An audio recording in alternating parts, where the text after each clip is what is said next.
pastor, Gracias. por aceptar mi invitación a esta entrevista. Bueno, quiero empezar preguntándole, ¿hubo algo más del llamado del Señor que lo inspiró a convertirse en pastor?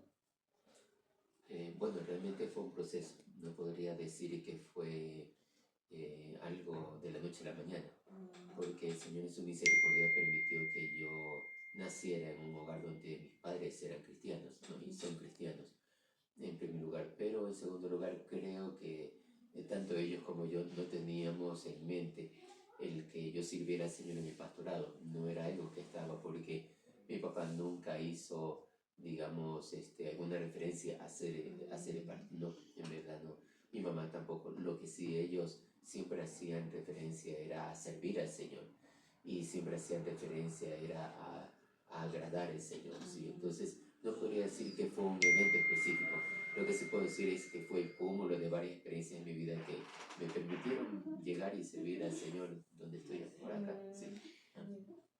Y, ok, entonces era como esa necesidad de servir al Señor, pero que en algún momento se convirtió en ser pastor. Sí, bueno, lo que puedo decir es que conozco al Señor a los 7 años, luego me bauticé más adelante, y yo participaba en el equipo de alabanza, el ministerio de alabanza de la congregación, tocaba el violín, dirigía los cultos, servía en el ministerio juvenil, ¿no? Por varios años. Trabajaba bajo, digamos, por así decirlo, a la sombra del pastor Diego Sánchez, que fue mi pastor y al mismo tiempo mi profesor y maestro de música.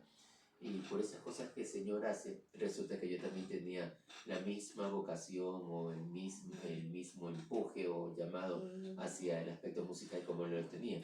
Lo que no estaba en mis planes, lo que no estaba en mi mente era que iba a servir en el pastorado como él lo hacía.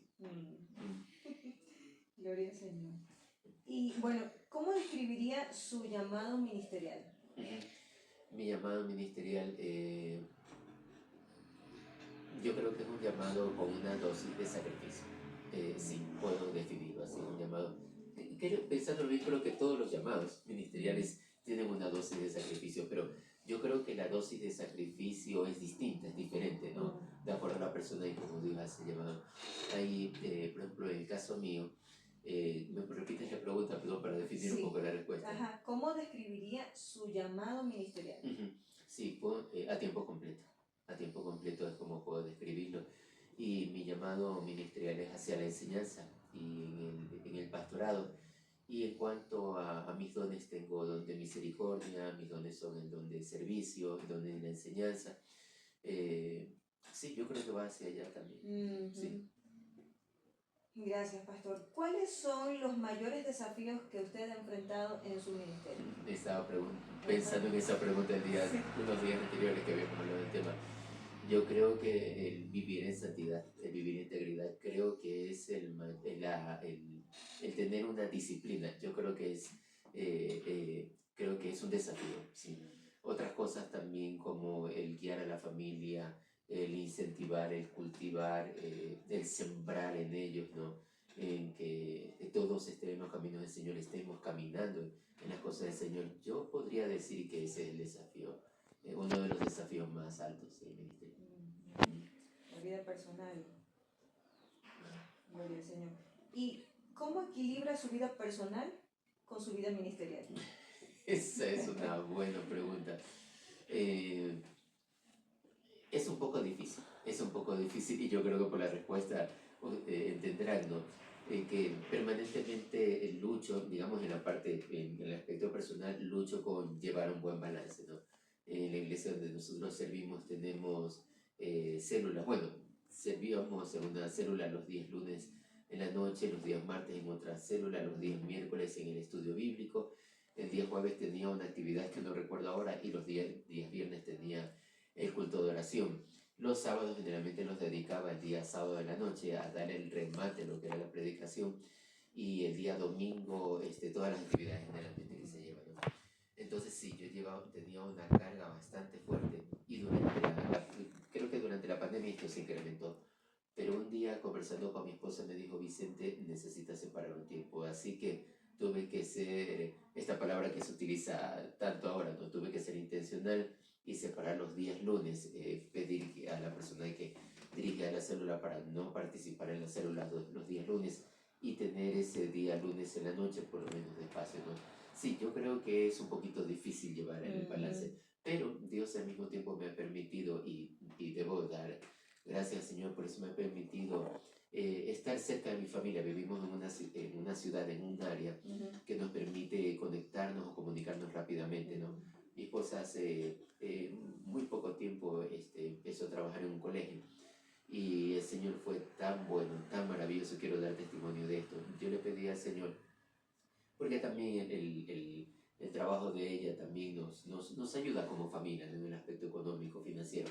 Pero yo le pedí al Señor y hablamos con mi esposa sobre esto, que el Señor nos conceda un lugar donde tengamos tiempo para servir al Señor, ella tenga tiempo para servir al Señor y al mismo tiempo sea un lugar que no esté tan distante, ¿no?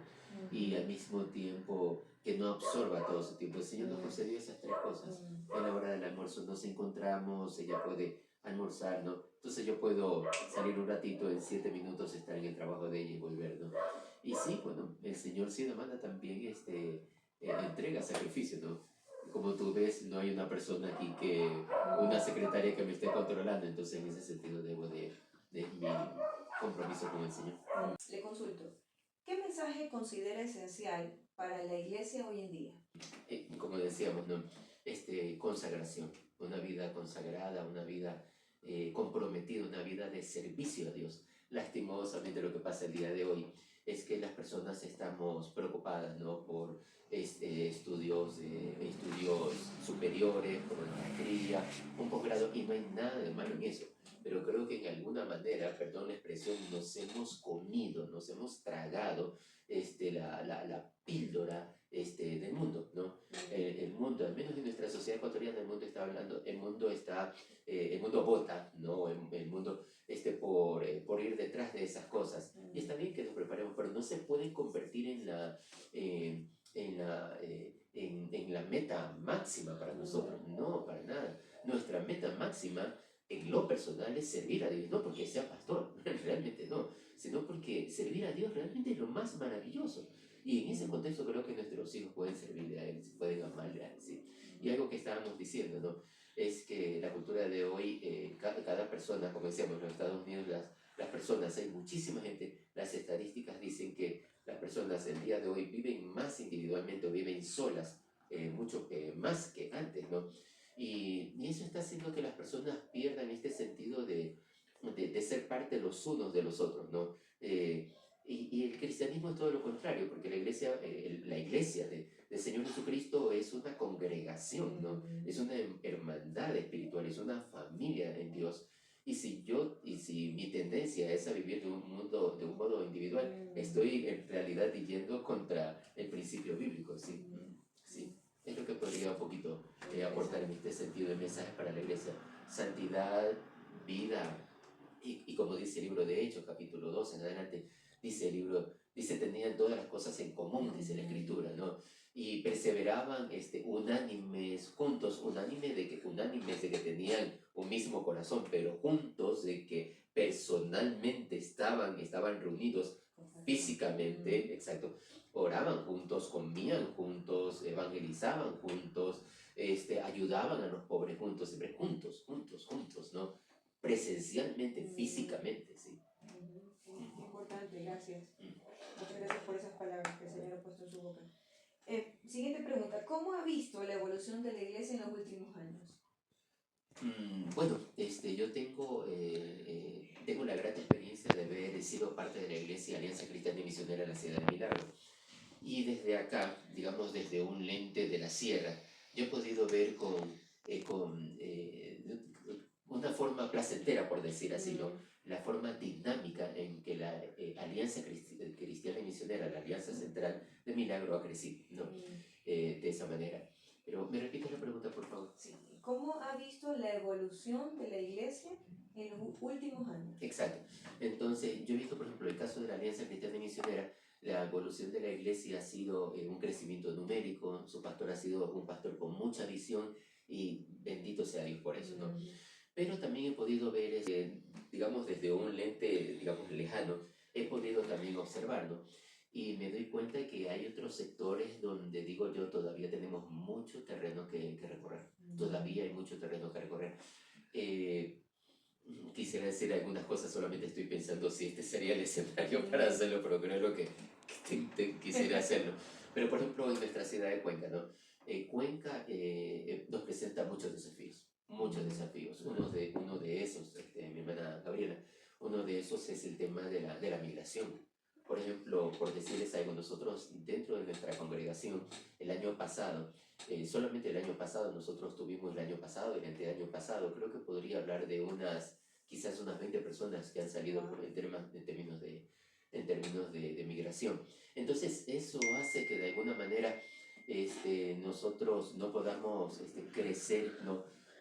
Con la dinámica, con el ritmo que quisiéramos, los números que quisiéramos tener, ¿no? No obstante, nos alegra por otro lado que todas estas personas a quienes tenemos el privilegio de tocar en el Señor, ¿no? De aportar con un granito de arena en sus vidas, nos alegra mucho porque en los distintos lugares donde las personas están llevando el Evangelio, ¿no? Desde ese punto de vista es gratificante para nosotros, sí.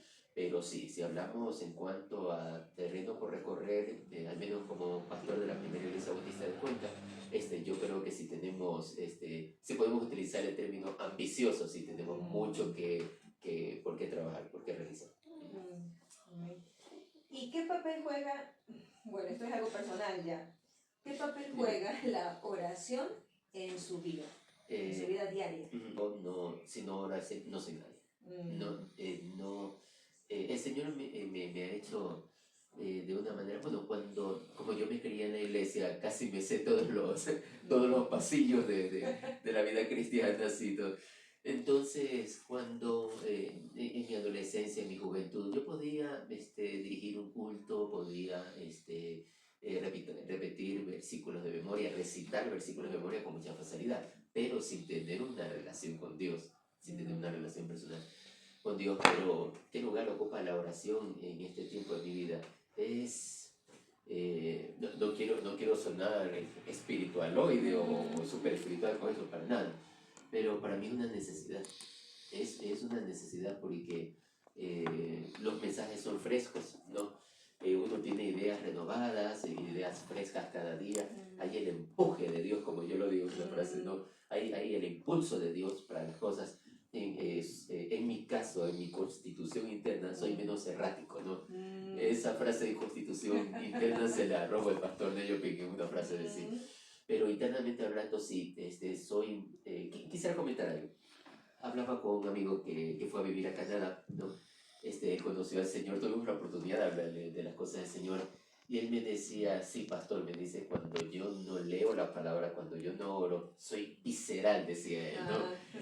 Yo digo, para mí, en mi manera personal, si yo no oro al Señor, soy muy errático, o sea, tomo muchas decisiones erradas, entonces necesito orar, ¿sí? Bueno, cada día va mejorando, pero han habido ocasiones que sí, yo me levanté tarde y solamente tuve la lectura de un salmito salvador, como decíamos antes. Yo el día de hoy sí me doy tiempo, me separo al mediodía o parte del lunch de la tarde para leer la palabra del Señor, ¿no? Sí, y si dediqué tiempo, 20 minutos, porque estoy en el ejercicio pastoral, ¿no? Pero no obstante, mucho de esto del estudio de la palabra o de elaborar bosquejos o enseñanza, todo esto, no obstante, eso es parte de mi trabajo, pero mi vida devocional es aparte.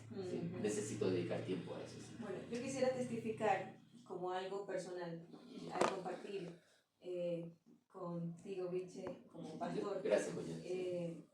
Es que he tenido la grata experiencia de que cuando de pronto alguna situación te comento, ¿no? Algo te hago partícipe, bueno, vamos a hacer esto, vamos a participar en esto, vamos a viajar, vamos. Entonces tú me dices, vamos orando. Entonces, vamos orando. Y te agradezco mucho por eso, te agradezco mucho por eso, y el Señor sigue usando tu vida. Sí.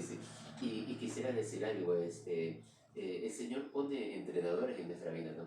Y una de las personas que marcó mucho mi vida en ese sentido, antes hablé de pastor Dídimo Sánchez, ¿no? Que fue mi pastor y mi maestro de música, ¿no? Extraordinario músico.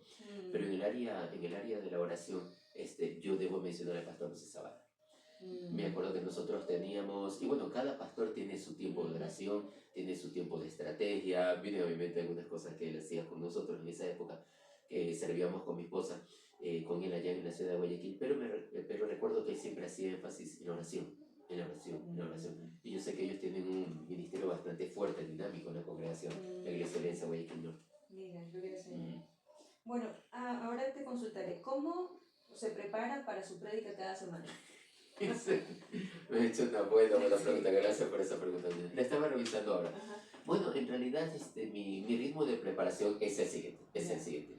Yo los días martes en la mañana y miércoles en la mañana dedico, esas dos mañanas dedico a preparar el estudio bíblico de los días miércoles. Si yo no hago eso, es fatal el tipo del estudio bíblico, o sea, es fatal, no quiero ni imaginarme lo que va a pasar ese día. Y la predicación la empiezo a preparar el día jueves, sí, realmente sí. He escuchado de muchos pastores que ellos lo hacen, empiezan, tengo un amigo, un pastor en la ciudad en Lomas de Sargentillo, ¿no? Samuel se llama él, sí. Entonces él me decía que empieza a trabajar los mensajes el día domingo, ¿no? El domingo en la tarde, domingo en la noche, envidiable, envidiable. Pero en mi parte, en lo personal, como yo tengo que preparar, y quiero decir esto, quiero decirlo así, la demanda del estudio bíblico acá es tan fuerte, o sea, en el plano personal, como una predicación. Entonces yo necesito dedicarle tiempo, clavarme, si cabe el término, a trabajar en el estudio de la palabra. Hay que orar también, por supuesto. Entonces los días martes y miércoles, en las mañanas dedico tiempo para preparar el estudio bíblico del día miércoles. Que como les decía, ¿no? En nuestra iglesia las demandas del estudio bíblico son tan altas como las del domingo en la mañana. Quizás no tienen, obviamente no tienen la misma asistencia de un domingo en la mañana, pero mi Señor está presente, ¿no? Y de igual manera, sean pocas o muchas personas las que están el día miércoles, yo debo ser fiel a mi Señor en la preparación de esos estudios bíblicos, miércoles en la noche, no, para miércoles en la noche. Y los días domingos en la mañana, ¿cómo los preparo? Los preparo jueves en la mañana y viernes en la mañana. ¿Y cómo lo hago dentro de eso? El día jueves en la mañana dedico a hacer el bosquejo de lo que va a ser la prédica, ¿no? Bosquejo el pasaje, le doy vueltas muchas veces, hago los puntos principales del pasaje y ya empiezo a trabajar el primer punto principal, ¿no? El día jueves. Cosa que el día viernes yo ya hago sencillamente el segundo y el tercer punto. Generalmente son 3 puntos en la prédica, ¿no? Básicamente recogiendo el sentido del texto, lo que da el texto. El segundo y el tercer punto, entonces me quedan ya luego es solo la conclusión y la aplicación, que en ocasiones la trabajo un poquito el día viernes mismo, o si no los trabajo el día sábado, ¿sí? El día sábado. Se me escapa el nombre, pero hay un pastor que escribió, que escribe, tengo la portada en mi mente, pero este hombre es pastor y trabajó en la Fuerza Naval de los Estados Unidos. Pero él decía que, bueno, algo que quiera decir aparte, antes de todo, ¿no? Decía que un pastor debe de tener, hace muchos años atrás se decía que un pastor debe tener 2 libros para preparar una prédica. Y era el periódico, en la antigüedad, el periódico y la Biblia, ¿no? Eso le permite llevar la palabra del Señor a aplicaciones que sean, ¿no? Quiero eso. Y se me escapa el nombre de este pastor, ¿no? Que escribe algo así como, bueno, se me escapa el nombre de este pastor, quiero decirlo. Pero bueno, él recomienda empezar desde el día lunes, ¿no? ¿No? Y hay otro escritor, y creo que escribe libros sobre predicando con frescura, y dice ataque rápido o ataque temprano, ¿no? Entonces sí, siempre la mejor predicación es la que se prepara con mucho tiempo de antelación. En mi caso lo hago así, digamos, compartiéndoles el ritmo que llevo, ¿no? Pero sí, siempre hay la oportunidad de mejorar, siempre se puede mejorar. Gracias por compartirnos, Vice, con toda la apertura con que lo has hecho. Bien, ahora le voy a hacer una pregunta personal. ¿Cuál es su versículo bíblico favorito y por qué? Estaba pensando en esa pregunta. Bueno, hay un versículo en la Biblia que dice: procura con diligencia presentarte a Dios aprobado como obrero que no tiene de qué avergonzarse. Ese versículo me lo dedicaron mis padres cuando era niño. Creo que cumplía yo 8 o 9 años de edad y me regalaron un escritorio similar al que usamos aquí en la iglesia. Y me acuerdo que ese versículo ha sido para mí un desafío, porque dice: procura con diligencia el primer juez, ¿no? Él es el único juez, ¿no? Pero es el primero quien nos evalúa, ¿no? Y nos evalúa, y evalúa también nuestros corazones, no solamente de manera externa, sino también interna. Sí. Amén. Gracias. Y la última pregunta, ¿qué consejo le daría a los jóvenes que sienten un llamado al ministerio? Hágalo, hazlo. Quiero comentar un testimonio rapidito de un pastor amigo mío. Él trabajaba en una de las empresas del Ecuador reconocidas. No puedo decir el nombre de la empresa por obvias razones, ¿no? Pero él trabajaba en esta empresa y sintió el llamado del Señor, la confirmación mediante la iglesia, a que el Señor le estaba llamando a eso. Pero luego la pregunta que se formuló fue: ¿cómo voy a sustentarme o cómo voy a sustentar a mi familia con el ritmo o con la economía, con las finanzas que hemos llevado como familia, siendo que trabajaba en esta empresa, ¿no? Pero este pastor, luego de varios años de servir ya dentro del ministerio, testimonio de él, nos decía: cuando Dios nos llama, Él paga. Y frase de: y paga bien, ¿no? Dios paga bien. No tenemos que hacer ningún tipo tampoco digamos, voy a utilizar esta palabra, ¿no? Y tampoco me imagino que esté en nuestras mentes algo así como: voy a tratar de colocar controlar las circunstancias. No, nada de eso. Dios se encarga de sostenernos, ¿no? Hace un momentito entró mi hijo aquí, y conversábamos con él. Y yo le decía a mi hijo y él es testimonio de esto, ¿no? Testigo visual de esto. Yo le decía a mi hijo, nuestro hijo mayor, mi primogénito, yo le decía: tú eres testigo de que Dios año a año nos ha ido bendiciendo. ¿Sí? Entonces, si nosotros somos fieles al Señor, el Señor bendice más. Es más, me permite dar un testimonio, sí, para mis hermanos que escuchan. Nosotros no teníamos finanzas como para hacer viajes al exterior con nuestra familia, pero me conmueve mucho esto. Pero digo de corazón, un día mis dos hijos eran menores de edad, pero un día, y esto es chistoso, mis hijos abordaron un avión en la ciudad, ¿no? Y partieron salieron al exterior, ¿no? Y por supuesto, cuando mis hijos estaban en esa nave y el avión se estaba alejando, la pregunta que yo me hizo, que me vino a la mente, fue: ¿qué hice? O sea, tomé una buena decisión al decir, pues, al dar, digamos, mi aprobación para que nuestros hijos viajen, porque eso es así, ¿no? Pero ese casualmente es uno de los testimonios maravillosos. Y otra cosa, no te compares. Si estamos hablando del llamado del Señor, no te compares. Puedo decir un mea culpa, no puedo decir yo he caído también en eso. No tenemos que comparar. Tienes que solo presentarte a Dios aprobado como obrero que no tiene de qué avergonzarse, ¿no? Que usa bien la palabra de verdad. Entonces, no tienes que compararte el mismo estilo de vida de otro ministerio, de otro pastor. No necesariamente tiene que ser el tuyo. Quisiera terminar citando un testimonio, ¿no? El pastor Miguel Ejaro Tobar dice: está mal calcar, ¿no? Claro, lo está diciendo en su época. Antes, ¿no? Nosotros, por ejemplo, si queríamos dibujar un mapa, tomábamos el mapa de otro, poníamos una hoja en blanco y lo calcábamos. El trabajo era fácil, solo teníamos que calcar. Y el pastor Lecaro decía: no debemos de calcar, ¿no? Lo que él decía, y él decía, obviamente está mal hacer eso, lo que él decía: sí podemos es copiar, ¿no? ¿En qué sentido? Ahora, ojo, no estamos hablando aquí de derechos de copia ni de derechos de autor. Lo que él decía es que no está mal, por ejemplo, tomar una idea, ¿no? Tomar un curso, una capacitación de tal ministro, de tal pastor. No hay nada de mal en eso, ¿no? Lo que queremos decir con esto es no compararnos ni tratar de vivir la vida de otro. No es correcto, está mal, ¿no? Dios tiene un llamado individual, particular, ¿no?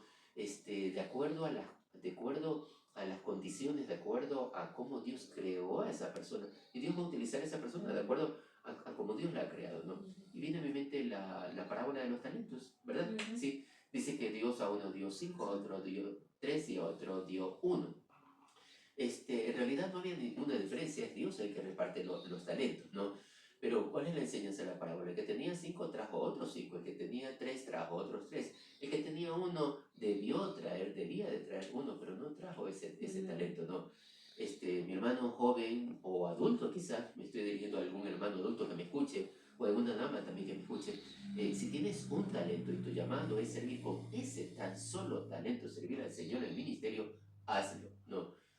Hazlo, porque vas a tener réditos muy grandes, muy especiales para tu vida.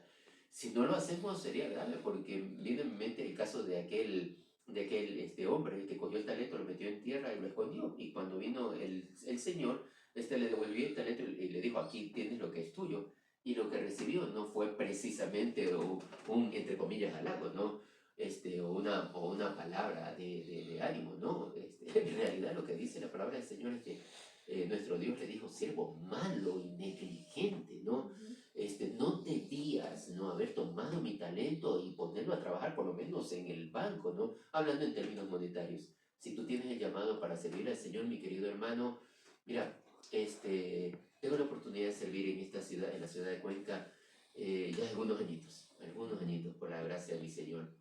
Es más, estoy cumpliendo años en estos días. Yo cumplo años de estar aquí, mi aniversario personal de estar aquí en Cuenca es el 24 de mayo. Pero durante todos estos años el Señor, he tenido el privilegio, la gracia de mi Señor de empujar, de animar a muchos al ministerio. Entonces, si tú eres uno de ellos, hazlo, ¿no? Si entraste al seminario, por favor, no te botes por todo lo que pase. Acuérdate, los siervos fieles son los que empiezan algo y lo terminan. Empezaste algo y lo terminan. Hay cosas en nuestra vida que obviamente a veces van a quedar en el camino, ¿no? Me he encontrado con más de una madre que me dice, mi hijo empezó estudiando en la universidad, ahora quiere cambiarse de carrera, está bien, pero estudia en la universidad, ¿no? En caso tuyo, mi hermano, no estás pasando el tiempo, no estás desperdiciando tu tiempo, Ahora, el punto es la carrera a largo plazo, ¿verdad? ¿No? Es una carrera de distancia porque tú estás empezando, iniciando, perdón que diga esto, estás iniciando el estudio teológico y es pesado, es duro, ¿no? Es difícil. Y no vas a ver los resultados sino hasta que tú hayas terminado, concluido tus estudios teológicos y luego de eso sigas sirviendo al Señor en la obra. No estoy diciendo que mientras estés estudiando no lo hagas porque lo hacemos obviamente, pero no vas a ver los resultados, no vas a ver, digamos, esa higuera crecer si no está después de mucho tiempo. Así que empieza a estudiar, estudia con afán, con dedicación, todos los días, permanentemente, constantemente, siempre, como los devocionales, siempre, estudiemos, ¿no? Y luego podrás disfrutar de bien buen siervo y fiel. Sobre poco has sido fiel, sobre mucho te pondré, entra en el gozo de tu Señor. Amén. Amén. Muchas gracias por esta entrevista, querido pastor. Hemos entrevistado al pastor Vicente Miranda en la primera iglesia bautista de Cuenca. Muchas gracias, Dios te bendiga. Gracias, hermana Gaby Torres de Miranda, que el Señor le bendiga a ti, a tu esposo y a tus queridos hijos. Un abrazo. Amén, amén, amén. Muchas gracias.